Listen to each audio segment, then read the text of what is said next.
సర్వేపల్లి రాధాకృష్ణన్. ఓకేనమ్మా, సర్వేపల్లి రాధాకృష్ణన్. సో ఇతను ఎప్పుడు పుట్టాడు? సెప్టెంబర్ 5, 1888. ఎప్పుడు పుట్టాడమ్మా? సెప్టెంబర్ 5, 1888. ఎక్కడ పుట్టాడు? ఒక చిన్న విలేజ్ లో పుట్టారు. తమిళనాడులో ఉన్న ఒక చిన్న విలేజ్ లో పుట్టడం అనేది జరిగింది. ఓకేనమ్మా, ఇతను ఒక ఫిలోసఫర్, ఇతను ఒక టీచర్, ఇతను ఒక రైటర్, ఇతను ఒక పొలిటీషియన్. ఏం చెప్తాడు? ఫిలోసఫీ అనే సబ్జెక్ట్ ని చెప్తారు. అక్కడ ఆంధ్రాలో, మైసూర్లో, కలకత్తాలో ఈ యూనివర్సిటీలో ఇతను ఫిలోసఫీ అనే సబ్జెక్ట్స్ ఇతను చెప్తారు. ఇతను కొన్నిసార్లు ఇంగ్లాండ్ లో ఉన్న ఆక్స్ఫర్డ్ యూనివర్సిటీలో కూడా ఇతను చెప్పడం జరిగింది. ఇతను ఒక రైటర్ అన్నమాట. ఇతను ఏంటమ్మా? ఇతను రైటర్. ఇతను ఒక రైటర్ గా ఇండియన్ కల్చర్ ఒక గొప్పతనాన్ని ప్రపంచ దేశాలన్నిటికీ, ఇంకా యోగా చెప్తారు, మారల్స్ చెప్తారు, జనరల్ సైన్స్ చెప్తారు, ఇతను ఇంకా లిటరేచర్ చెప్తారు, అనలిటిక్స్ సబ్జెక్ట్ చెప్తారు.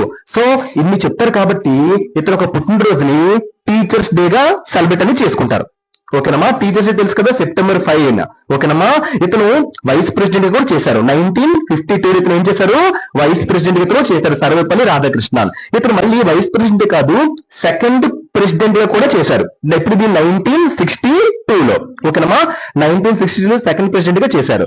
ఇతను ఇంకా అందుకోసం ఇతని బర్త్డేని మనందరికి టీచర్స్ డేగా మనం సెలబ్రేట్ అనేది చేసుకుంటారు.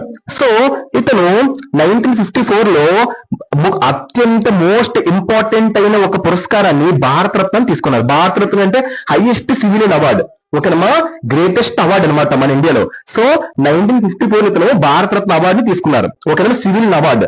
ఎందుకంటే ఇతను కంట్రిబ్యూట్ చేశారు పీపుల్ కి. అంటే ఇండియా ఒక నేషన్ కోసం చాలా గొప్పగా ప్రసిద్ధి చేశారు. అందువల్ల ఇతనికి భారతరత్న అవార్డుని ఇచ్చారు. అంటే ఇండియా గొప్పతనాన్ని ప్రపంచ దేశాలన్నిటికీ ఇతను ఏం చేశారు? తెలిసేట్టుగా చేశారు. అందువల్ల ఇతనికి భారతరత్న అనే ఒక మంచి పురస్కారాన్ని, హైయెస్ట్ సివిలియన్ అవార్డుని ఇతనికి ఇవ్వడం అనేది జరిగింది. ఇతనికి కొంతమందికి తెలుసు, క్రికెట్ ప్లేయర్ అయిన వివిఎస్ లక్ష్మణ్ ఇతని ఒక నెప్పి అన్నమాట. డాక్టర్ సర్వేపల్లి రాధాకృష్ణన్ ఒక స్టోరీ.